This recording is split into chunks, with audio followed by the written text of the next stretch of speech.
Hello friends, ఈరోజు ఈ వీడియోలో నీట్ యూజీ 2025 స్కోర్ని బేస్ చేసుకొని ఏపీ స్టేట్లో MBBS, BDS and Ayush courses admission కోసం కౌన్సిలింగ్లో పార్టిసిపేట్ చేయబోయే స్టూడెంట్స్, అంటే ఏపీ స్టేట్ లోకల్ అవ్వచ్చు లేదా నాన్ లోకల్ స్టూడెంట్స్ ఎవరైనా సరే ఈ కౌన్సిలింగ్ స్టార్ట్ అయ్యే ముందుగానే మీరు ఏ ఏ డాక్యుమెంట్స్ని రెడీ చేసుకోవాలి, దీనికి సంబంధించి ఎన్టీఆర్ యూహెచ్ఎస్ అఫీషియల్ వెబ్సైట్లో list of provisional documents required అని మనకి ఒక నోటిఫికేషన్ రిలీజ్ చేశారు.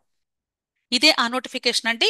ఇక్కడ వీళ్ళు మెన్షన్ చేసింది కాంపిటెంట్ అథారిటీ కోటా అన్నారు, లేదా కన్వీనర్ కోటా అన్నారు.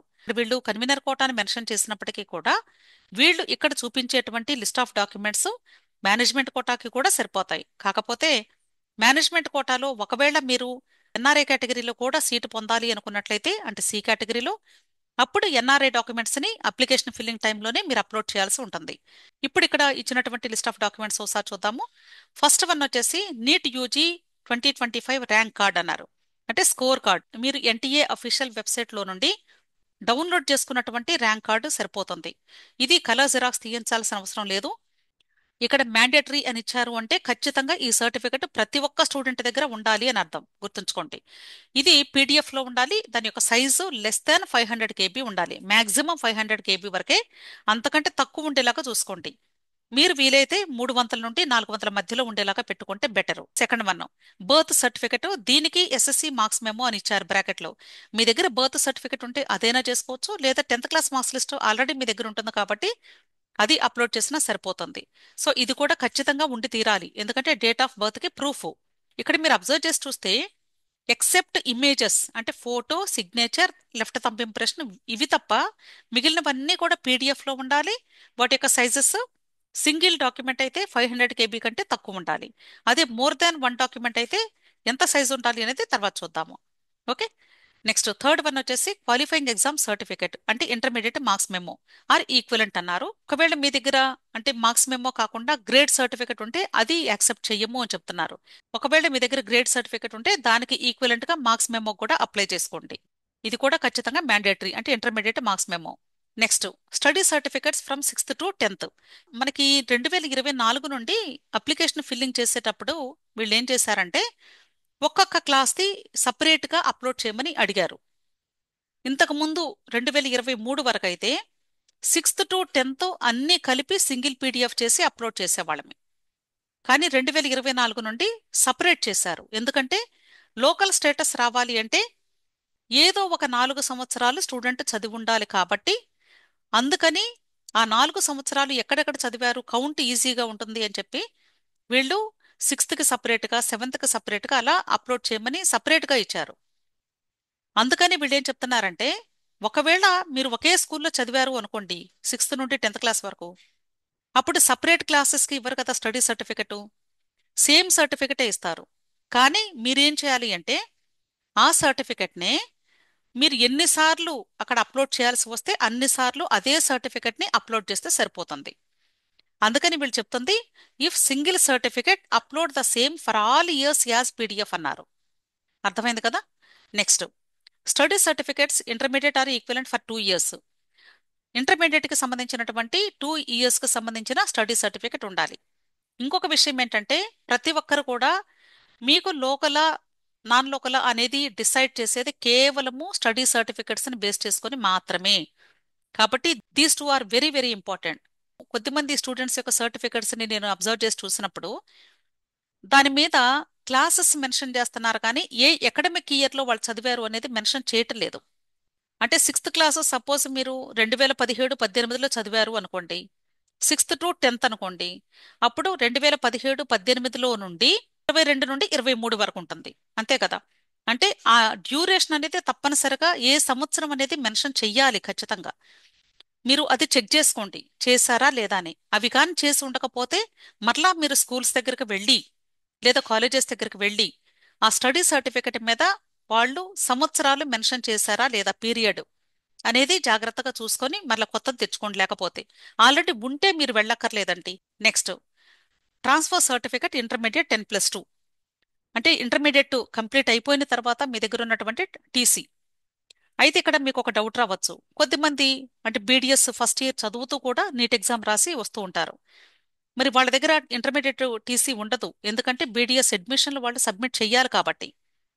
ఇప్పుడు వాళ్ళు ఏది సబ్మిట్ చేయాలి అంటే, మీరు బీడీఎస్ ఫస్ట్ ఇయర్ కానీ డిస్కంటిన్యూ చేసి వస్తూ ఉంటే ఆ బీడీఎస్ టీసీని ఇక్కడ అప్లోడ్ చేయాలి. మీరు ఒకవేళ డిగ్రీలో జాయిన్ అయ్యారనుకోండి, ఆ డిగ్రీ డిస్కంటిన్యూ చేసి వస్తూ ఉంటే ఆ డిగ్రీ టీసీని తీసుకొని ఇక్కడ మీరు అప్లోడ్ చేయాల్సి ఉంటుంది. అసలు సీటు వస్తుందో లేదో ఖచ్చితంగా తెలియకుండా అలా అక్కడ ఎలా డిస్కంటిన్యూ చేస్తామని మీకు డౌట్ రావచ్చు. అందుకని వీళ్ళు ఏం చేస్తారంటే ఇక్కడ మ్యాండేటరీ అనే పదాన్ని యూజ్ చేయలేదు. అంటే ఖచ్చితంగా చెయ్యాలి అని చెప్పటం లేదు. మీ దగ్గర కానీ ఒకవేళ ఇంటర్మీడియట్ టీసీ కానీ స్కాన్ చేసి ఉంటే, అంటే సాఫ్ట్ కాపీ ఉండి ఉంటే దాన్ని అప్లోడ్ చేసేయండి అప్లికేషన్ ఫిల్లింగ్ టైంలో. మీకు ఒకసారి సీట్ అలాట్మెంట్ వచ్చిన తర్వాత ఎలాగో మీరు ఇక్కడ డిస్కంటిన్యూ చేస్తారు కాబట్టి సీటు వస్తే అప్పుడు ఆ టీసీని తీసుకువెళ్ళి చూపించవచ్చు, ప్రాబ్లం ఏమీ ఉండదు. సెవెంత్ది క్యాస్ట్ సర్టిఫికెట్ ఇఫ్ అప్లికబుల్ అన్నారు. అంటే మీకు ఒకవేళ వర్తిస్తేనే, అంతేగాని అందరూ చేయాలి అని కాదు. క్యాస్ట్ సర్టిఫికెట్ అనేది జనరల్ కేటగిరీ వాళ్ళకి తప్ప మిగిలిన వాళ్ళందరికీ కూడా వర్తిస్తుంది. బీసీ, ఎస్సీ, ఎస్టీ అందరికీ కూడా. వాళ్ళు మాత్రం ఖచ్చితంగా పర్మనెంట్ క్యాస్ట్ సర్టిఫికెట్ మీరు సబ్మిట్ చేయాల్సి ఉంటుంది, అప్లోడ్ చేయాల్సి ఉంటుంది.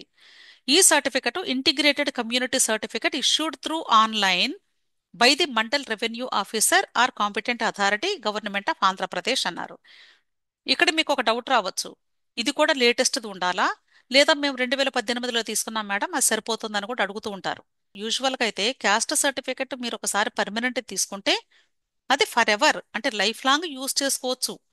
ఒకవేళ మిమ్మల్ని ఇబ్బంది పెడితే కానీ మీ దగ్గర లేటెస్ట్ది కానీ లేకపోతే ఆ కాలేజ్ వాళ్ళకి ఈ లిస్ట్ ఆఫ్ డాక్యుమెంట్స్ చూపించండి, అప్పుడు డెఫినెట్గా వాళ్ళు యాక్సెప్ట్ చేస్తారు. Next, minority certificate issued by minority welfare officer Muslim only if applicable అన్నారు. ఎవరి ఊరికి సంబంధించినటువంటి డిస్ట్రిక్ట్ హెడ్ క్వార్టర్స్ ఉంటాయో అక్కడ ముస్లిం మైనారిటీ వెల్ఫేర్ డిపార్ట్మెంట్ అనేది ఉంటుంది. అక్కడికి వెళ్ళి మీరు మైనారిటీ సర్టిఫికెట్ తెచ్చుకోవాలి. ఇక్కడ కూడా నేను ఒక క్లారిటీ ఇవ్వాలి అనుకుంటున్నాను. ఇక్కడ అంటే ఓసీ కేటగిరీ స్టూడెంట్స్ అయ్యుండి ముస్లిమ్స్ మైనారిటీ సర్టిఫికెట్ మేము ఓసీ కాబట్టి మాకు ఇవ్వరేమో అని భావిస్తూ ఉన్నారు తెలియక. అలా ఏమీ లేదండి. మీకు అసలు మైనారిటీ సర్టిఫికెట్ ఎలిజిబిలిటీ ఉందో లేదో ఫస్ట్ మీకు తెలియనప్పుడు ఫస్ట్ డిపార్ట్మెంట్ దగ్గరికి వెళ్ళండి, మీ డీటెయిల్స్ చెప్పండి. మీరు ఓసీనా బీసీఈనా అనేది మెన్షన్ చేయాల్సిన అవసరమే లేదు వాళ్ళకి. మీ సర్టిఫికెట్స్ చూపించండి, మేము నీట్ కౌన్సిలింగ్కి వెళ్తున్నాం కాబట్టి మైనారిటీ కాలేజెస్లో కేవలం మైనారిటీ స్టూడెంట్స్కి మాత్రమే ఇచ్చే అవకాశం ఉంది కాబట్టి మాకు ఎలిజిబిలిటీ ఉంటే మైనారిటీ సర్టిఫికెట్ని ఇష్యూ చేయండి అని అక్కడ అప్లై చేసుకోండి. ఎవరైనా చేసుకోవచ్చండి, ఓసీ, బీసీబీ అండ్ బీసీఈ. బీసీబీలో కూడా ముస్లిమ్స్ ఉంటారు కాబట్టి ఈ పాయింట్ చెప్తున్నాను నేను. మీకు ఒకవేళ మైనారిటీ ఎలిజిబిలిటీ ఉంటే మాత్రం ఖచ్చితంగా మైనారిటీ వెల్ఫేర్ డిపార్ట్మెంట్ నుండి మైనారిటీ సర్టిఫికెట్ తెచ్చుకుంటే ముస్లిం మైనారిటీ కాలేజెస్లో కొంచెం తక్కువ కట్ ఆఫ్ ఉంటుంది, ఎందుకంటే కేవలము ముస్లిమ్స్కి మాత్రమే అక్కడ సీట్స్ ఇస్తారు కాబట్టి. ఇది ఖచ్చితంగా మీరు తెచ్చుకోండి. కొద్దిమంది దగ్గర నేను అబ్జర్వ్ చేసి చూసింది ఏంటంటే, మీకు ఎవరైతే మత పెద్దలు ఉంటారో వాళ్ళు కూడా మైనారిటీ సర్టిఫికెట్ అని ఇష్యూ చేస్తూ ఉన్నారు. అది చెల్లదు. కేవలము government office minority welfare officer దగ్గర నుండి తీసుకున్న సర్టిఫికెట్ మాత్రమే చెల్లిద్ది, గుర్తుంచుకోండి. క్లియర్? నెక్స్ట్, ఈడబ్ల్యూఎస్ సర్టిఫికెట్కి సంబంధించి ఇక్కడ డీటెయిల్స్ ఇచ్చారు. ఈడబ్ల్యూఎస్ సర్టిఫికెట్ కేవలము ఏప్రిల్ 1, 2025 ఆ రోజు లేదా అంతకంటే తర్వాత తీసుకున్నటువంటి సర్టిఫికెట్ మాత్రమే మీరు అప్లోడ్ చేయాల్సి ఉంటుంది. ఒక్క రోజు ముందు తీసుకున్నా కూడా యాక్సెప్ట్ చేయరు, ఎందుకంటే ఇది ఫినాన్షియల్ ఇయర్కి సంబంధించినటువంటి సర్టిఫికెట్ కాబట్టి. అయితే ఇక్కడ వీళ్ళు కండిషన్ చెప్తూ ఉన్నారు, EWS certificate SC, ST, BC category స్టూడెంట్స్కి ఎవరికి కూడా ఈడబ్ల్యూఎస్ వర్తించదు అని చెప్తున్నారు. ఇక్కడ మీరు అబ్జర్వ్ చేయొచ్చండి, ఈడబ్ల్యూఎస్కి అయితే వీళ్ళు స్పెసిఫిక్గా ఒక డేట్ని మెన్షన్ చేశారు. అదే క్యాస్ట్ సర్టిఫికెట్కి అయితే అసలు వీళ్ళు డేటే మెన్షన్ చేయలేదు. కాబట్టి ఈ పాయింట్ను కూడా మీరు ఒకవేళ అడ్మిషన్ టైంలో కానీ ఇబ్బంది పెడితే ఎవరినైనా సరే ఇది చూపించండి వాళ్ళకి. Next, parental income certificate white ration card if applicable. అంటే స్టూడెంట్కి ఖచ్చితంగా ఇన్కమ్ సర్టిఫికెట్ ఉండాలా అంటే ఖచ్చితంగా ఉండాల్సిన అవసరమే లేదు. తల్లిదండ్రుల యొక్క సంవత్సర ఆదాయాన్ని బట్టి ఇన్కమ్ సర్టిఫికెట్ ఇస్తారు, అంతేగాని అందరికీ ఇన్కమ్ సర్టిఫికెట్స్ ఇవ్వాల్సిన అవసరం లేదు, అందరూ అప్లోడ్ చేయాల్సిన అవసరం కూడా లేదు. ఒకవేళ ఇన్కమ్ సర్టిఫికెట్ లేదు అనుకోండి, అప్పుడు మీ దగ్గర వైట్ రేషన్ కార్డు ఉంటే పేరెంట్స్ది ఫ్యామిలీది అది అప్లోడ్ చేసుకోవచ్చు, no problem. Next, PWBD category certificate issued by medical board of medical counselling committee if applicable అన్నారు. ఎప్పుడైతే మీకు AP state quota counselling start అవుతుందో ఈ పీడబ్ల్యూబీడీ కేటగిరీ స్టూడెంట్స్ కి ఎన్టీఆర్ యూహెచ్ఎస్ ప్రెమిసెస్ లో వీళ్ళకి ఫిజికల్ ఎగ్జామినేషన్ కండక్ట్ చేస్తారు. వాళ్ళు ఇచ్చినటువంటి సర్టిఫికెట్ ని బేస్ చేసుకుని మాత్రమే ఈ కౌన్సిలింగ్ లో వీళ్ళకి సీట్ అలాట్మెంట్ ఇస్తారు.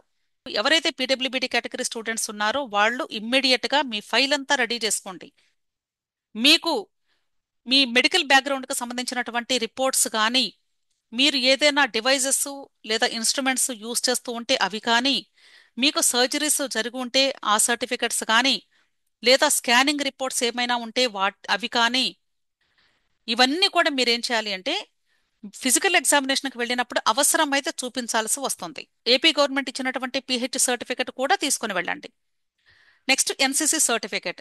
ఈ ఎన్సీసీ సర్టిఫికెట్స్ ని మీరు ఫైలింగ్ చేసేటప్పుడు అంటే మీరు పెట్టేటువంటి ప్రయారిటీ లేదా ఆర్డర్ ఎలా ఉండాలి అంటే, మీరు ఏదైనా ఈవెంట్లో పార్టిసిపేట్ చేసినప్పుడు అక్కడ మీకు మెడల్స్ కానీ షీల్డ్స్ కానీ అలాంటివి ఏదైనా ఉంటే అవి కూడా ఇమేజెస్ తీసి ఆ ఈవెంట్తో పాటుగా ఆ సర్టిఫికెట్కి అటాచ్డ్గా ఇమేజెస్ పెట్టి ఇవన్నీ కలిపి సింగిల్ పీడిఎఫ్ చేసి మీరు సబ్మిట్ చేయాల్సి ఉంటుంది. ప్రతి ఒక్కదానికి కూడా మార్క్స్ ఉంటాయి. ఆ మార్క్స్ని బట్టే మీకు మెరిట్ లిస్ట్ తయారు చేస్తారు. ఆ మెరిట్ లిస్ట్ని బట్టే మీకు ఆర్డర్ ఆఫ్ మెరిట్లో సీట్ అలాట్మెంట్ ఉంటుంది. అంటే చాలా మంది దగ్గర కూడా ఏ సర్టిఫికెట్ ఉంటుంది, దానికి వెయిటేజ్ ఉంటుందా లేదా అని భావిస్తూ ఉన్నారు. ఇక్కడ వీళ్ళేమీ మెన్షన్ చేయలేదు కదా, కాబట్టి మీ దగ్గర ఏది ఉంటే ప్రతి ఒక్కటి ప్రెజెంట్ చేయండి, నష్టం లేదు కదా. ఎన్సీసీకి సంబంధించినటువంటి డాక్యుమెంట్స్ అన్నీ కలిపి సింగిల్ పీడిఎఫ్ చేసి దాని యొక్క సైజు 1500 KB దాటకుండా ఉండేలాగా చూసుకోండి. Next cap certificate. ఇక్కడ కూడా వీళ్ళు చెప్తున్నారు మోర్ దాన్ 1 సర్టిఫికెట్ ఉంటే సింగిల్ పీడిఎఫ్ చేయమని చెప్తున్నారు. అయితే ఇక్కడ 2 కేటగిరీ స్టూడెంట్స్ ఉంటారు. ఒకరు రిటైర్డ్ పేరెంట్ యొక్క చిల్డ్రన్ ఉంటారు. అలాగే ఇప్పుడు ప్రెసెంట్ సర్వీస్లో ఉన్నటువంటి పేరెంట్స్ యొక్క చిల్డ్రన్ కూడా ఉంటారు. ఇద్దరికి కూడా క్యాప్ కోటాలో మీకు సీట్ అలాట్మెంట్ ఉంటుంది. అయితే వీళ్ళు ఏ టైప్ ఆఫ్ డాక్యుమెంట్స్ అప్లోడ్ చేయాలి అంటే, ఫస్ట్ జిల్లా సైనిక్ వెల్ఫేర్ ఆఫీసర్ వాళ్ళు ఇచ్చినటువంటి క్యాప్ సర్టిఫికెట్ అంటే children of armed forces personnel ఈ సర్టిఫికెట్, దానితో పాటుగా డిశ్చార్జ్ బుక్ ఆల్ పేజెస్ అన్నారు. డిశ్చార్జ్ బుక్ లో ఉన్నటువంటి ప్రతి ఒక్క పేజ్ను కూడా స్కాన్ చేసి అవన్నీ కూడా కలిపి, దానితో పాటు ex service men identity card issued by the Zila Sainik welfare officer ID card ఉండాలి. పెన్షన్ పేమెంట్ ఆర్డర్ అంటే పీపీఓ అంటారు, అది ఉండాలి. If any other priorities the proof of related documents all certificates in a single PDF. ఇంకా మీకు రిలేటెడ్గా ఏదైనా ఉంటే అచీవ్మెంట్స్ కానీ, మెడల్స్ కానీ, షీల్డ్స్ కానీ అలాంటివి ఏదైనా ఉంటే అవన్నీ కలిపి ఒక సింగిల్ పీడిఎఫ్ చేసి దాని యొక్క సైజు 2000 కిలోబైట్స్ కంటే మించకుండా ఉండేలాగా మీరు స్కాన్ చేసి ముందుగానే ఒక పీడిఎఫ్ చేసి పెట్టుకోండి. నెక్స్ట్ ఇఫ్ సర్వింగ్ పర్సనల్ అన్నారు. ఒకవేళ ఇంకా ఎవరైనా సర్వీస్లో ఉన్నటువంటి పేరెంట్స్ ఉన్న స్టూడెంట్స్ ఉంటే వాళ్ళు ఇప్పుడు మీరు వర్క్ చేస్తూ ఉన్నటువంటి వర్కింగ్ యూనిట్ లేదా రెజిమెంట్ నుండి కమాండర్ ఆఫీసర్ మీకు సర్వీస్ సర్టిఫికెట్ ఇష్యూ చేస్తారు. దాని మీద మీరు ఆర్మ్డ్ ఫోర్సెస్లో జాయిన్ అయ్యే నాటికి మీ యొక్క పర్మనెంట్ హోమ్ అడ్రస్ ఏదైతే ఉందో అది దాని మీద మెన్షన్ చేసి మీకు ఈ సర్వీస్ సర్టిఫికేట్ ఇష్యూ చేస్తారు. అది ఇప్పుడు మీరు అప్లోడ్ చేయాల్సి ఉంటుంది. దానితో పాటుగా ఇంకా ఏదైనా మీ యొక్క ప్రయారిటీని సపోర్ట్ చేసేటువంటి రిలేటెడ్ డాక్యుమెంట్స్ ఏదైనా ఉంటే అవన్నీ కూడా మీరు సింగిల్ పీడిఎఫ్ చేసి అప్లోడ్ చేయాలి అని చెప్తున్నారు. అలాగే నెక్స్ట్ స్పోర్ట్స్ కోటా కూడా ఉంది ఏపీ స్టేట్లో కన్వీనర్ కోటాలో. ఇక్కడ స్పోర్ట్స్ కోటాలో కూడా సేమ్ అండి, మీ దగ్గర మోర్ దాన్ 1 సర్టిఫికెట్ ఉంటే అవన్నీ కలిపి సింగిల్ పీడిఎఫ్ చేయాలి. వాటి యొక్క సైజు కూడా 2000 KB కంటే మించకూడదు. అంతేకాదు ఇక్కడ వీళ్ళు ఏం చెప్తున్నారు అంటే sports certificate along with forms 1 to 4 issued by the association concerned as enclosed below అంటున్నారు. ఇక్కడ లాస్ట్లో మీకు ఫార్మ్స్ను కూడా ఇచ్చారు. అవి ముందుగానే మీరు సిగ్నేచర్స్ పొంది వాటిని కూడా అప్లోడ్ చేయాలి అని చెప్తున్నారు. అంటే ఇక్కడ మీరు సబ్మిట్ చేసేటువంటి ఈ ఫామ్స్ మీ దగ్గర ఉన్నటువంటి స్పోర్ట్స్ సర్టిఫికెట్స్ కూడా ఎక్కువ ప్రయారిటీ ఏది ఉందో ఫస్ట్ పేజ్లో పెట్టుకోండి. అట్లా మీరు ప్రయారిటీ వైజ్గా స్కాన్ చేసి పెట్టుకోండి ముందుగానే నీట్గా. ఏ సర్టిఫికెట్ అయినా సరే అప్లోడ్ చేసేటప్పుడు అప్లికేషన్ ఫిల్లింగ్ టైంలో మీరు అప్లోడ్ చేస్తేనే దానికి వ్యాలిడిటీ ఉంటుంది. మీకు ఎన్ని సర్టిఫికెట్స్ ఉన్నా సరే మీరు అప్లికేషన్ ఫిల్లింగ్ టైంలో కానీ అప్లోడ్ చేయకపోతే ఆ తర్వాత మీకు అప్లోడ్ చేసే అవకాశము ఉండదు. ఆ కేటగిరీలో మీకు సీట్ వచ్చే అవకాశం కూడా ఉండదు. గుర్తుంచుకోండి, మీకు రిజర్వేషన్ ఉన్నా సరే ఈ కేటగిరీలో మీకు వర్తించదు. నెక్స్ట్, పోలీస్ మ్యాట్యూ చిల్డ్రన్ సర్టిఫికెట్ ఇఫ్ అప్లికబుల్. ఒకవేళ పోలీస్ డిపార్ట్మెంట్లో అమరవీరులైనటువంటి తల్లిదండ్రులు ఎవరైనా ఉంటే వాళ్ళ పిల్లలకి కూడా ఇక్కడ మనకి 0.25% సీట్స్ ఉన్నాయి కాబట్టి వాళ్ళు కూడా దానికి సంబంధించినటువంటి సర్టిఫికెట్స్ని మీరు ఇక్కడ అప్లోడ్ చేయాల్సి ఉంటుంది. Next, Anglo Indian certificate if applicable. ఒకవేళ మీరు ఆంగ్లో ఇండియన్ కేటగిరీలో పార్టిసిపేట్ చేయాలి అనుకుంటే ఒకే ఒక సీటు ఉంది, ఆ సీటుకి మీరు దానికి సంబంధించినటువంటి ప్రూఫ్ని అప్లోడ్ చేసి ఈ కేటగిరీలో సీట్ అలాట్మెంట్ పొందొచ్చు. Next, Bharat scouts and guides certificate if applicable. ఇక్కడ కూడా అంతేనండి, మీకు ఒకవేళ మోర్ దాన్ 1 సర్టిఫికెట్ కానీ ఉంటే అవన్నీ కూడా కలిపి సింగిల్ పీడిఎఫ్ చేసి మీరు అప్లోడ్ చేయాలి. ఇక్కడ కూడా అంతే, ఎక్కువ వెయిటేజ్ ఉన్నటువంటి సర్టిఫికెట్ని ఫస్ట్ పేజ్లో పెట్టుకోండి, తర్వాత నెక్స్ట్ అలా ఆర్డర్లో స్కాన్ చేసుకోండి. అన్నీ కూడా కలిపి ఒక సింగిల్ పీడిఎఫ్ మాత్రమే చేసి అప్లోడ్ చేయాలి.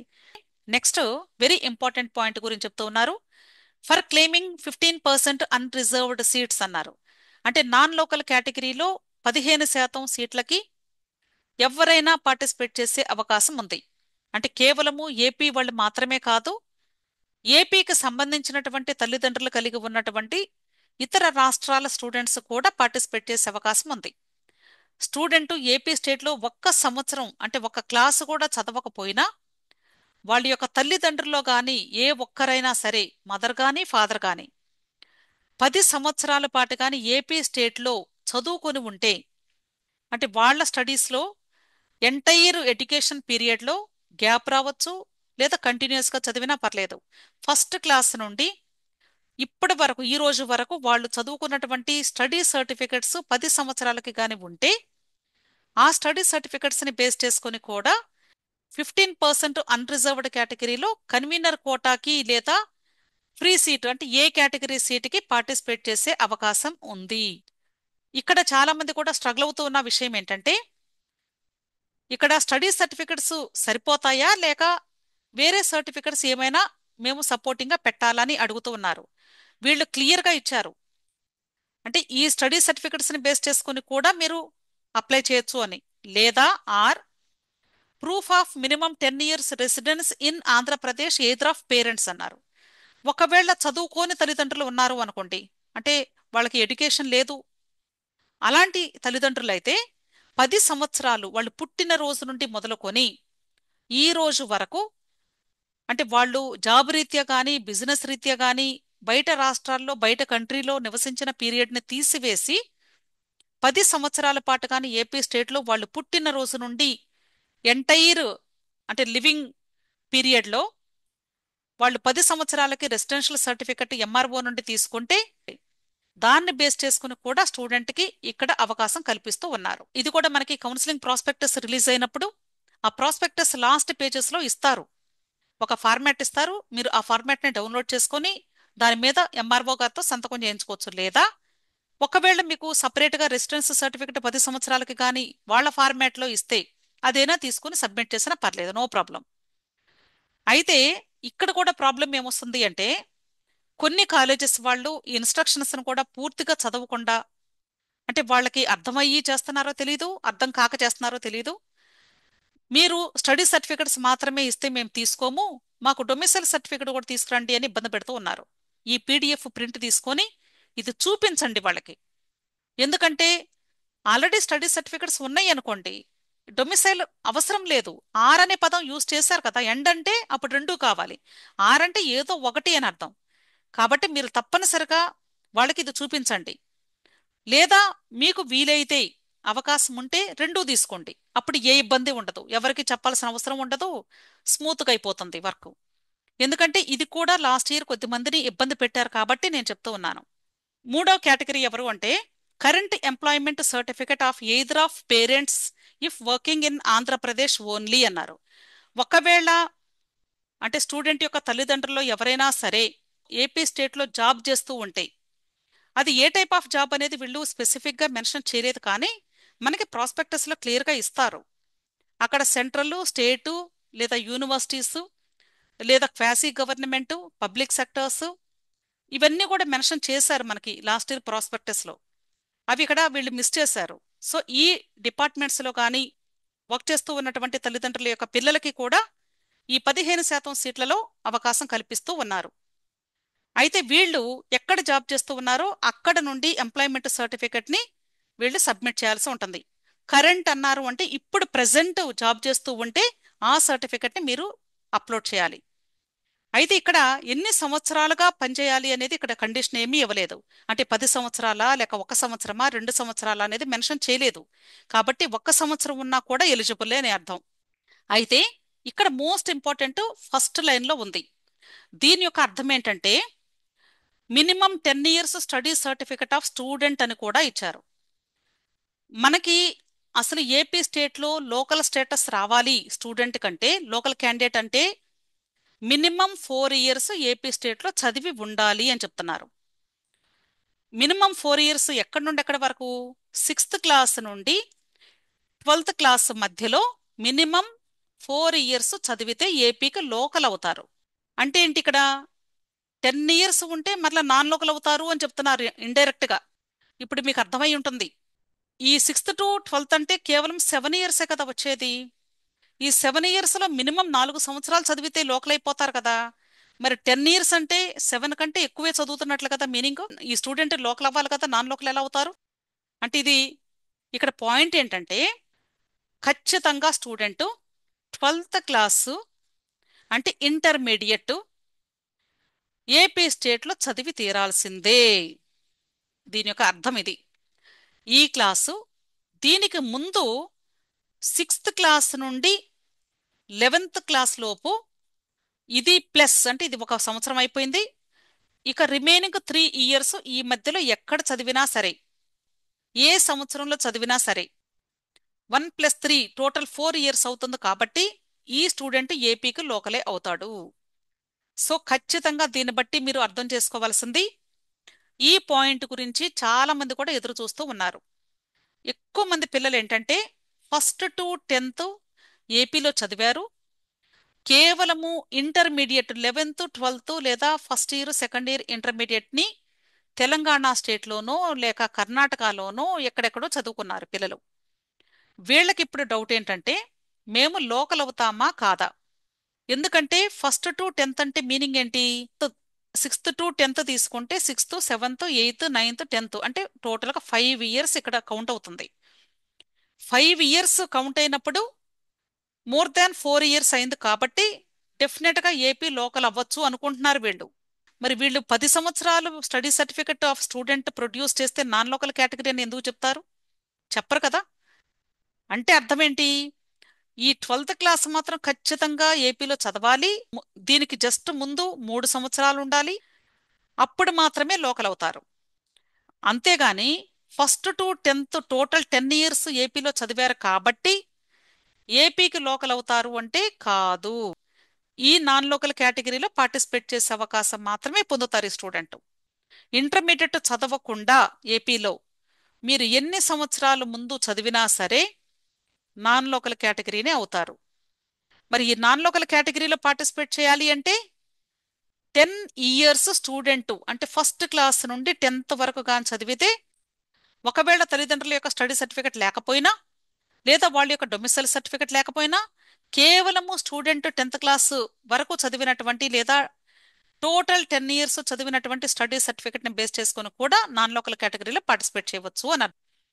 మీ అందరికీ అర్థమైంది అనుకుంటున్నాను. సో మీరేం చేయాలి అంటే ఎవరైతే ఈ కేటగిరీలో పార్టిసిపేట్ చేయాలి అనుకుంటున్నారో మీ యొక్క స్టడీ సర్టిఫికెట్స్ అన్నీ కూడా జాగ్రత్తగా ముందుగానే ఒరిజినల్స్ ఉన్నాయో లేదో చెక్ చేసుకోండి, లేకపోతే తెచ్చుకోండి వెళ్ళి. అలాగే డొమిసైల్ సర్టిఫికెట్ కూడా మీకు వీలైతే తీసుకోండి, ఎంఆర్ఓస్ని రిక్వెస్ట్ చేసి. లేదు మా దగ్గర డొమిసైల్ ఇవ్వటం లేదు, మాకు చాలా ఇబ్బంది పెడుతున్నారు అంటే స్టడీ సర్టిఫికెట్ని చూపించి జాయినింగ్ రోజు మాత్రం ఖచ్చితంగా కాలేజ్లో మీరు ఈ పీడిఎఫ్ ప్రింట్ తీసుకొని వెళ్ళి వాళ్ళకి చూపించి మీకు మీరు జస్టిఫై చేసుకోండి. అదొకటే నేను చెప్పేది. ఒకవేళ మ్యారీడ్ వాళ్ళు ఎవరైనా ఉంటే వాళ్ళ పార్ట్నర్ వర్క్ చేస్తూ ఉన్నా, ఏపీ స్టేట్లో జాబ్ చేస్తూ ఉన్నా, అప్పుడు కూడా వాళ్ళు జాబ్ చేస్తూ ఉన్న దాన్ని బేస్ చేసుకుని వాళ్ళ పార్ట్నర్ కూడా అంటే కేవలము అంటే తల్లిదండ్రులు పిల్లల రిలేషనే కాదు, వైఫ్ అండ్ హస్బెండ్ రిలేషన్లో కూడా ఎంప్లాయ్మెంట్ని బేస్ చేసుకొని ఇస్తారు. Clear. Next Aadhaar card. Aadhaar card already మీరందరూ కూడా నీట్ ఎగ్జామ్కి అప్డేట్ చేసుకుని ఉంటారు. దయచేసి స్టూడెంట్ యొక్క ఫోటో రీసెంట్ది ఉందో లేదో చూసుకోండి. రీసెంట్ అంటే మరీ 1 మంత్ ముందని కాదు కానీ మరీ చిన్న వయసులో తీసుకున్న ఫొటోస్ ఉంటే మాత్రం అందరూ అప్డేట్ చేసుకోండి, దాని మీద కరెక్షన్స్ ఉంటే చేసుకోండి. ఆధార్ కార్డ్ని ఎక్కువగా వీళ్ళు అబ్జర్వ్ చేసేది కేవలము అడ్రస్ ప్రూఫ్ కోసం మాత్రమే చూస్తారు. ఒకవేళ మీరు ఏపీ స్టేట్ లోకల్ అయ్యి ఉండి మీ తల్లిదండ్రులు కర్ణాటకలో నివసిస్తూ ఉన్నారు, స్టూడెంట్ ఇక్కడ చదువుకుంటూ ఉన్నాడు, మీ ఆధార్ కార్డు కర్ణాటకలో ఎక్కడ ఉంది అనుకుందాం, అయినా ప్రాబ్లం లేదు. ఏపీ ఆధార్ కార్డు ఉండాలని రూల్ ఏమీ లేదు. ఆధార్ కార్డు అనేది యూనిక్ ఐడెంటిటీ కార్డు మాత్రమే, అది దేశానికి సంబంధించింది. మీరు ఎక్కడ నివసిస్తున్నారు అనే దానికి సంబంధించిందే కానీ మీ చదువును బట్టి మాత్రమే లోకల్ స్టేటస్ ఇస్తారు, అంతేకాని మీ ఆధార్ కార్డు లేదా మీ యొక్క రెసిడెన్షియల్ ప్రూఫ్ను బట్టి కాదు. కాకపోతే కాలేజెస్లో అడ్మిషన్స్ తీసుకునేటప్పుడు ఏమవుతుంది అంటే అక్కడ అడ్మిషన్ టీం వాళ్ళకు కూడా ఇంత ఎలాబొరేటివ్గా వాళ్ళు ఎక్స్ప్లెయిన్ చేయకపోవటం వలన అతి భయంతో వాళ్ళు కూడా ఏంటంటే మాకు తెలియదండి, మాకు ఇవ్వాల్సిందే, మీరు ఆధార్ కార్డు ఏపీదే ఉండాలి, అలా కొంచెం ఫోర్స్ చేస్తూ ఉంటారు. సో వాళ్ళకి మీరు వివరించండి, లేదా వీలైతే ఏపీలో ఉండేలాగా చూసుకోండి. Next, local status certificate issued through online by MR in the state of Andhra Pradesh, certificates migrated from Telangana to Andhra Pradesh if applicable అన్నారు. ఒకవేళ ఎవరైనా సరే తెలంగాణ నుండి ఆంధ్రాకి మైగ్రేట్ అయినటువంటి ఫ్యామిలీస్ ఉంటే ఆ మైగ్రేటెడ్ ఫ్యామిలీస్ వాళ్ళు లోకల్ స్టేటస్ సర్టిఫికేట్ ని ఎంఆర్ఓ ఆఫీస్ నుండి, ఇప్పుడు ఏ ఊర్లో నివసిస్తూ ఉంటే అక్కడ ఎంఆర్ఓ ఆఫీస్ నుండి తీసుకొని అది మీరు అప్లోడ్ చేయాల్సి ఉంటుంది. Candidates latest passport size photograph mandatory. Student యొక్క పాస్పోర్ట్ సైజ్ ఫోటోగ్రఫీ ఇది మాత్రం ఖచ్చితంగా జేపీజీ ఫార్మాట్ లేదా జేపెగ్ ఫార్మాట్లో మాత్రమే ఉండాలి. సైజు 100 KB కంటే తక్కువ ఉండాలి. దీనికి పైగా ఉన్న అన్ని కూడా పీడిఎఫ్ ఫార్మాట్సే, అన్ని సైజెస్ కూడా ఆల్మోస్ట్. సింగిల్ డాక్యుమెంట్ అయితే 500 KB ఉంటుంది, మోర్ దాన్ సింగిల్ అయితే అంటే depends on type of category 2000 KB ఉండొచ్చు, లేదా 1500 KB వరకు మీరు అప్లోడ్ చేయవచ్చు. Next, specimen signature of the candidate mandatory అన్నారు. అంటే స్టూడెంట్ యొక్క సిగ్నేచర్ను కూడా మీరు ఒక వైట్ పేపర్ మీద సిగ్నేచర్ చేసి దాన్ని స్కాన్ చేసి అప్లోడ్ చేయాలి. ఇది కూడా JPG are JPEG format 100 KB. అలాగే ఇంకా ఏదైనా మీకు డౌట్స్ ఉంటే లేదా మోర్ ఇన్ఫర్మేషన్ కావాలి అంటే ప్రాస్పెక్టస్ రిలీజ్ అయినప్పుడు మీకు రెగ్యులేషన్స్ అన్ని కూడా ఇస్తారు, అవి చదువుకోమని చెప్తున్నారు. అది కౌన్సిలింగ్ నోటిఫికేషన్ రిలీజ్ అయిన తర్వాత మాత్రమే ప్రాస్పెక్టస్ రిలీజ్ అవుతుంది.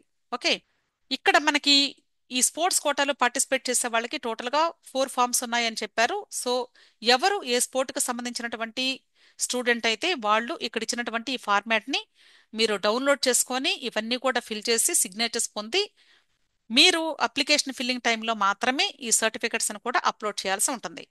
సో ఇవి form 1, form 2, form 3 and form 4. ఇది ఎన్టీఆర్ యూహెచ్ఎస్ అఫీషియల్ వెబ్సైట్లో ఉంది, చూసుకోండి. అలాగే ఈడబ్ల్యూఎస్ కేటగిరీ స్టూడెంట్స్కి సంబంధించి ఈడబ్ల్యూఎస్ సర్టిఫికెట్ నెంబర్ ఎలా నోట్ చేసుకోవాలి అనేది జస్ట్ శాంపిల్ చూపిస్తున్నారు అంతే. ఇక్కడ బార్కోడ్ ఉంటుంది కదా, ఈ బార్కోడ్ క్రింద నెంబర్ ఉంటుంది, అలాగే ఏ డేట్ మీకు ఇష్యూ చేశారనేది కూడా ఇక్కడ డేట్ కూడా ఉంటుంది. ఇది మీరు అప్లికేషన్ ఫిల్లింగ్ టైంలో మీరు అక్కడ ఈడబ్ల్యూఎస్ దగ్గర ఎంటర్ చేయాల్సి ఉంటుంది. అలాగే మీరు ఒకవేళ SC, ST category and BC category students ఎవరైనా సరే మీకు రిజర్వేషన్ కేటగిరీకి సంబంధించిన సర్టిఫికెట్ అయినా ఇన్కమ్ సర్టిఫికెట్ అయినా సరే వాటికి సంబంధించి నంబర్స్ ఎంటర్ చేయమన్నప్పుడు కేవలము బార్ కోడ్ క్రింద ఉన్నటువంటి నెంబరు డేట్ మాత్రమే ఎంటర్ చేయాలి, గుర్తుంచుకోండి. Okay, next. సో ఇలా మీరు ఈ డాక్యుమెంట్స్ అన్నీ కూడా అంటే ఇంతకుముందు ఎన్టీఆర్ యూహెచ్ఎస్లు ఎప్పుడు కూడా ఇలా ఇవ్వలేదండి, ముందుగా స్టూడెంట్స్ ఇవన్నీ రెడీ చేసుకోండి అని. యూజువల్గా నేను యూట్యూబ్లో నాలాంటి వాళ్ళు అంటే మీరందరూ కూడా ఇవన్నీ రెడీ చేసుకోండి అని ఎన్నో రోజులుగా ఎన్నో నెలలుగా మేము ముందుగానే ఇస్తూ ఉన్నాము. ఆల్రెడీ మీరందరూ కూడా రెడీ చేసి పెట్టుకున్నారు. కాబట్టి ఇంకా ఎవరైనా చేసుకునే వాళ్ళు ఉంటే వాళ్ళకి ఇది తప్పకుండా హెల్ప్ అవుతుంది. మీరు స్కాన్ చేసేటప్పుడు సర్టిఫికెట్ కూడా మీకు ఎదురుగా పెట్టుకున్నప్పుడు స్ట్రైట్ గా ఉందో లేదో చూసుకోవాలి, అంతేగాని యాంగిల్ 45 degrees యాంగిల్లో ఒక సర్టిఫికెట్ని స్కాన్ చేయమన్నాము అనుకోండి, కొద్దిమంది ఇలా చేస్తారు, ఈ డైరెక్షన్లో చేస్తారు. వెరిఫై చేసే వాళ్ళకి ఎంత కష్టంగా ఉంటుంది చెప్పండి. ఈ వెరిఫికేషన్లో ఏ ప్రాబ్లం ఉన్నా సరే మీ సర్టిఫికెట్ రిజెక్ట్ అయింది అనుకోండి, మీ అప్లికేషన్ రిజెక్ట్ అవుతుంది. ఏదో ఒకటి స్కాన్ చేసాం అనుకోకూడదు. సర్టిఫికెట్ అనేది మోస్ట్ ఇంపార్టెంట్. మీ గురించి చెప్పడానికి మీరు ఉండాల్సిన అవసరం లేదు, మీ సర్టిఫికెటే వాళ్ళతో మాట్లాడాలి. అలా మన సర్టిఫికెట్స్ అన్నీ కూడా విజిబుల్గా క్లియర్గా ఉండాలి. ఇంకొకటి, ఈ సర్టిఫికెట్స్ మీరు స్కాన్ చేసేటప్పుడు వీలైతే డాక్ స్కానర్ అంటే నేను యూజ్ చేస్తూ ఉన్నటువంటి స్కానర్ నేమ్ చెప్తున్నాను, లేదా కొద్దిమంది PDF స్కానర్ యూజ్ చేస్తూ ఉంటారు, లేదా రకరకాల స్కానర్స్ ఉన్నాయి, క్యామ్ స్కానర్ ఉంది, ఇవి యూజ్ చేసి మాత్రమే స్కాన్ చేసుకోండి. అంతేకాని మామూలుగా మనం మొబైల్లో ఫొటోస్ తీసే కెమెరా యూజ్ చేయొద్దు. సో స్కానర్ యాప్స్ని ప్లే స్టోర్లో ఇన్స్టాల్ చేసుకొని ఆ స్కానర్ యాప్లో మాత్రమే మీరు ఇవన్నీ కూడా స్కాన్ చేసి రెడీగా అవైలబుల్గా పెట్టుకోండి. వీటన్నిటితో పాటుగా సర్టిఫికెట్స్ ఎంత ఇంపార్టెంటో ఆన్లైన్ పేమెంట్ చేయటానికి only credit card, debit card లేదా ఇంటర్నెట్ బ్యాంకింగ్ మాత్రమే వీళ్ళు యాక్సెప్ట్ చేస్తారు కాబట్టి దయచేసి ఈ 3 ఫెసిలిటీస్లో మాత్రమే మీరు ఆన్లైన్ ట్రాన్సాక్షన్కి రెడీగా పెట్టుకోండి. అది కూడా కనీసం ఒక స్టూడెంట్కి 2 డెబిట్ కార్డ్స్ మినిమం వర్క్ చేసే యాక్టివ్గా ఉండేలాగా చూసుకోండి. ఎందుకంటే మేము లాస్ట్ ఇయర్ పర్టికులర్గా ఏపీ స్టేట్లో చూస్తే అసలు ట్రాన్సాక్షన్స్ ప్రాబ్లమ్స్ చాలా వచ్చినాయి. అమౌంట్ కట్ అయిపోతుంది కానీ వాళ్ళకి క్రెడిట్ అవ్వదు, మరలా రీపేమెంట్ చేయాల్సి వచ్చేది. సో అలాంటి ఇష్యూస్ చాలా జరిగేవి. కాబట్టి దయచేసి ఇవన్నీ కూడా మీకు ప్రాబ్లమ్స్ ఉండకూడదు అంటే ముందుగా రెడీ చేసి పెట్టుకోండి. యూపీఐ యాప్స్ అంటే ఫోన్పే, జీపేలు పనిచేయవు. ఇది కూడా నేను ముందుగానే ఎన్నోసార్లు చెప్పాను. ఈ రోజు ఈ సందర్భంలో కూడా చెప్తా ఉన్నాను. సో దయచేసి ప్రతి ఒక్కరు కూడా వీడియో కొంచెం లెంత్గానే ఉంటుందండి. అంటే మీకు అర్థమయ్యేలాగా, అంటే బాగా చదువుకున్న వాళ్ళకైతే అంత విపులంగా చెప్పాల్సిన అవసరం లేదు కానీ కొంచెం రూరల్ బ్యాక్గ్రౌండ్లో ఉన్న స్టూడెంట్కి అర్థం కాదు. అలాంటి వాళ్ళకి తప్పకుండా నా వంతుగా నేను హెల్ప్ చేయాలి. కాబట్టి లాస్ట్ మినిట్లో మీరు అనవసరంగా హడావడి పడి టెన్షన్ పడకుండా సర్టిఫికెట్స్ లేవని కంగారు పడే బదులుగా ముందుగానే ఇవన్నీ రెడీ చేసుకోమని యూనివర్సిటీ వాళ్ళు ఈ నోటిఫికేషన్ ముందుగానే ఇవ్వటం. ఇంకా మీకు ఏదైనా డౌట్స్ ఉంటే వీడియో క్రింద కమెంట్ బాక్స్లో కమెంట్ చేయండి. నేను ఈ మధ్య వీడియో క్రింద కమెంట్ బాక్స్లో కూడా ఆన్సర్ చేయట్లేదు. ఎందుకు అంటే దాదాపుగా 90% క్వశ్చన్స్ కేవలము మాకు మార్క్ వచ్చింది, సీట్ వచ్చిద్దా, సీట్ ఎక్కడొస్తుంది, ఏ కాలేజ్ వచ్చింది, గవర్నమెంట్ వచ్చిద్దా, ప్రైవేట్ వచ్చిద్దా, ఇవే క్వశ్చన్స్. అంటే అనవసరంగా టైం వేస్ట్ అనిపిస్తుంది. యూస్ఫుల్ క్వశ్చన్స్ అసలు లేవు. అందుకని నేను ఎక్కువగా ఆన్సర్ కూడా ఇవ్వటం లేదు. మీకు ఇంకా ఎవరికైనా డౌట్స్ క్లారిఫికేషన్ కావాలి అంటే టెలిగ్రామ్ గ్రూప్ ఉంది. టెలిగ్రామ్ గ్రూప్ లింక్ నేను వీడియో క్రింద డిస్క్రిప్షన్ బాక్స్లో అక్కడ లింక్ ఇస్తాను. అక్కడ లింక్ని క్లిక్ చేసి మీరు టెలిగ్రామ్ గ్రూప్లో జాయిన్ అవ్వండి. లేదా అసలు ఈ కౌన్సిలింగ్ గురించి మాకు అవగాహన లేదు, మేము ఎలా చేసుకోవాలో తెలీదు అని భావించే వాళ్ళు ఎవరైనా ఉంటే అలాంటి వాళ్ళకి పెయిడ్ సర్వీసెస్ కూడా ఉన్నాయండి. ఈ పెయిడ్ సర్వీసెస్కి మీరు నన్ను కాంటాక్ట్ చేయడానికి నేను ఇచ్చినటువంటి ఈ మొబైల్ నంబర్లో మీరు నన్ను కాంటాక్ట్ చేయవచ్చు. విష్ ఆల్ ది బెస్ట్ అండి. వీడియో నచ్చితే లైక్ చేయండి, మీ ఫ్రెండ్స్ కూడా షేర్ చేయండి. అలాగే నా ఛానల్ తప్పకుండా సబ్స్క్రైబ్ చేసుకోండి. Thank you.